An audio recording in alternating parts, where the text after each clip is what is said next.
Veja, o crime foi uma injúria com violência contra o ministro da Suprema Corte brasileira por ele ter agido corretamente, em razão de suas funções, na defesa do Estado Democrático de Direito? Ou nós estamos diante de algo mais grave? Eu queria ir direto para essa pergunta do trio lá de Santa Bárbara, dizendo que foi uma fishing expedition, que foi uma tentativa, que o crime foi cometido na Itália e não no Brasil, se houve crime, se as imagens comprovarem, que foram lá buscar provas porque não tem provas contra eles, foram caçar provas. O que você achou dessa decisão da busca e apreensão na casa do trio de Santa Bárbara do Oeste? Não tem fishing expedition nenhum. Não gosto nem do nome em inglês, mas para as pessoas entenderem, fishing expedition seria você pescar provas durante uma operação. O que é a fishing expedition? Você não tem nada contra alguém, nem fundamento, e decreta ou uma interceptação telefônica, que fica muito tempo, ou uma busca e apreensão e etc. E aí, sem nada, visa encontrar alguma coisa. Neste caso, nós estamos com algo absolutamente diferente. Eles cometeram, sim, o crime. E nós estamos ainda com dúvida. Veja, o crime foi uma injúria com violência contra o ministro da Suprema Corte brasileira por ele ter agido corretamente, em razão de suas funções, na defesa do Estado Democrático de Direito? Ou nós estamos diante de algo mais grave, que eu tenho dito? Aliás, na mesma linha, me parece, do ministro Flávio Dino. O quê? O dia 8 de janeiro, o dia do golpe, da tentativa de golpe do 8 de janeiro, aquele dia, a tentativa de golpe não se iniciou no dia 8 e não terminou no dia 8. Dia 8 foi uma espécie de cume simbólico desta tentativa.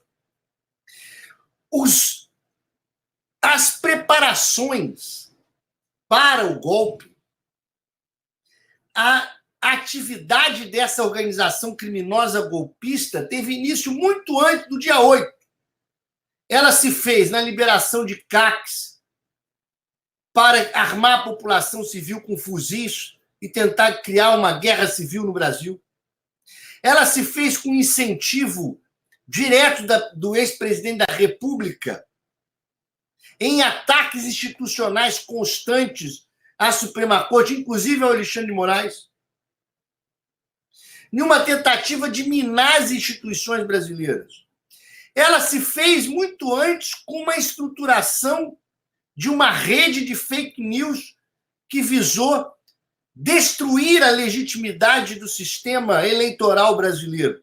E ela com uma bomba colocada em um caminhão, e ela não termina no dia 8, ela prossegue com tentativas persistentes em uma continuidade delitiva que está ainda em fake news, em ataques às instituições e, portanto, essa injúria com violência ao Alexandre de Moraes, ela não pode ser descolada de todos os fatos que estão em volta dela. Portanto, a busca e apreensão está absolutamente correta e é possível até que se encontre, sim, outras coisas, além dos elementos concretos que estão buscando. Qual? Será que eles filmaram? Será que eles mandaram mensagens para outras pessoas dizendo: olha o que eu fiz com Alexandre de Moraes, olha o que eu fiz com o filho? Portanto, tem elementos concretos para ir lá. Agora, existe algo chamado encontro fortuito da prova. Você determina uma busca e apreensão, por exemplo, em relação à investigação de tráfico de drogas. Entra numa casa e acha um corpo. Ora, isso é absolutamente legal. Portanto, acredito eu,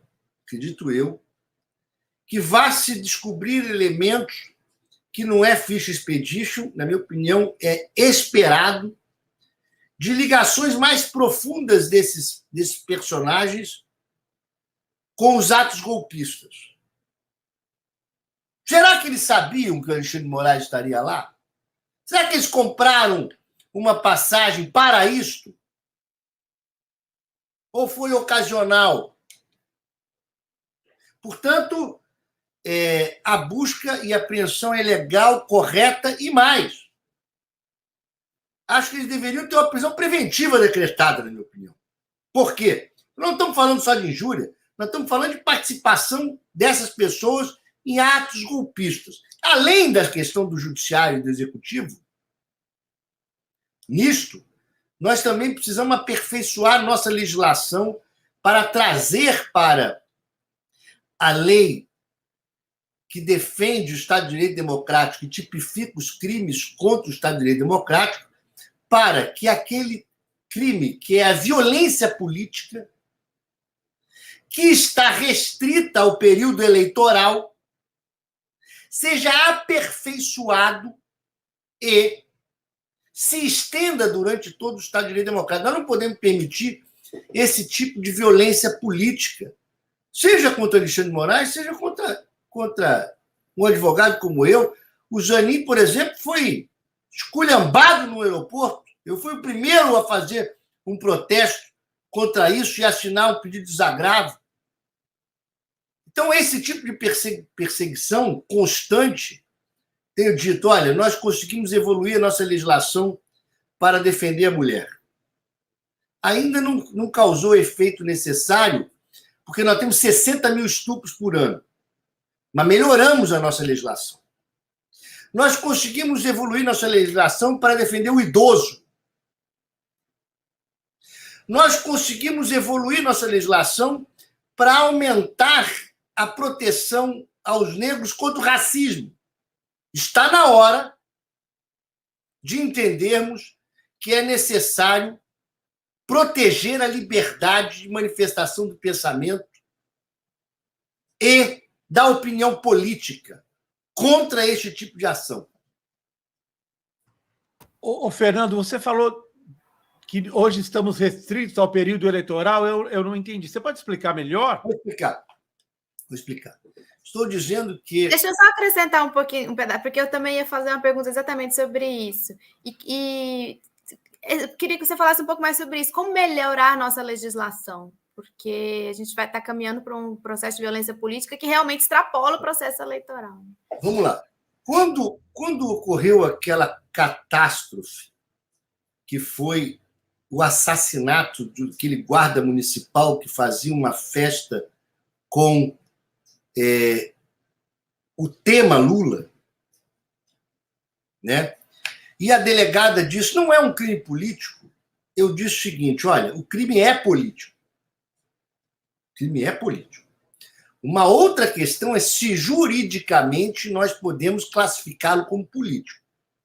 Da mesma maneira que os atos realizados como uma bomba no caminhão, como os atos do dia 8, são atos terroristas.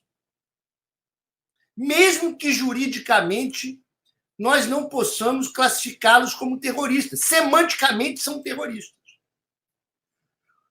O ato terrorista do homicídio do guarda municipal não ficou impune porque é um homicídio qualificado por motivo fútil, cuja pena mínima é de 12 anos, de 12 a 30 anos. Então, o motivo político está dentro do motivo fútil. Só que eu disse à época, mas é necessário que a gente aperfeiçoe a legislação para colocar lá, entre a lista dos motivos fúteis, o homicídio por intolerância política. Não estou aqui falando dos atos políticos de resistência. Intolerância política. Muito bem.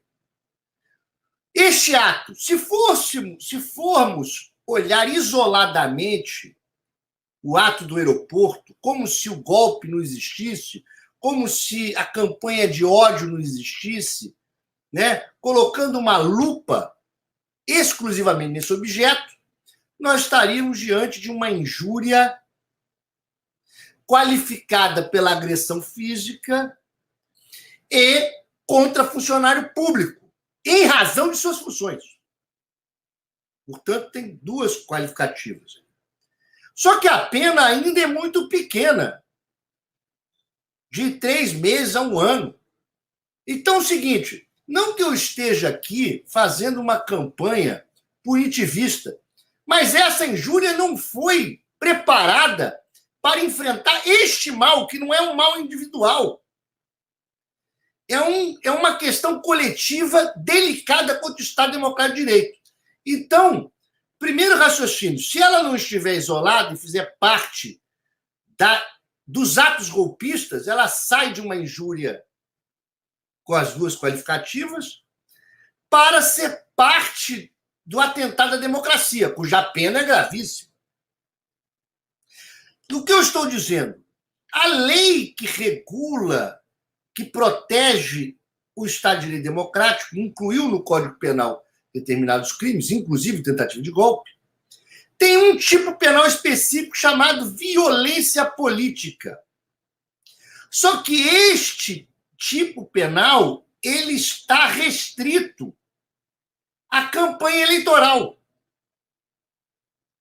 O que eu estou propondo, além de punir essas pessoas pela lei que nós temos, é aperfeiçoar a legislação para que este crime, violência política, não se restrinja à época eleitoral, preveja a violência, a injúria, a violência física e etc., e outras questões, não restrito somente ao período eleitoral. Aí nós teremos uma pena de 3 a 6 anos. Ou seja, o que muda? Muda muita coisa, porque até 1 ano é possível suspensão condicional do processo. Até 4 anos é possível pena alternativa. Portanto, ele sai da suspensão condicional do processo e o juiz terá condições de verificar a gravidade ou não, se aplica a pena até 4 anos ou se vai aplicar a pena maior. Então, não estamos falando de nada radical, mas de um aperfeiçoamento legislativo importante, porque nós precisamos cuidar para que este tipo de atitude pare. E também o seguinte, precisamos ir lá na lei de terrorismo e incluir lá a questão política, que lá nos colocou. Veja, a esquerda ficou com tanto medo, de essas leis serem utilizadas para punir o movimento social, que nós deixamos a questão política fora. Só que, por isso, nós ficamos com um flanco de ataque contra a democracia. Então, você vai lá na lei de terrorismo, ela prevê o terrorismo por motivo religioso, por questão de xenofobia e etc. E não tem político. Então, é o seguinte, esse tipo de ato, por exemplo, é um ato terrorista, porque você cria um terror em relação à pessoa conseguir se locomover. Por exemplo, foi aprovada uma legislação, agora de cabeça eu não sei, que prevê, por exemplo, uma punição mais grave contra um sujeito que persegue uma mulher, virtualmente, inclusive, a perseguição. Ora, a lei do Stalker, você está falando? Exato. Precisamos aperfeiçoá-lo para incluir as razões políticas nisso.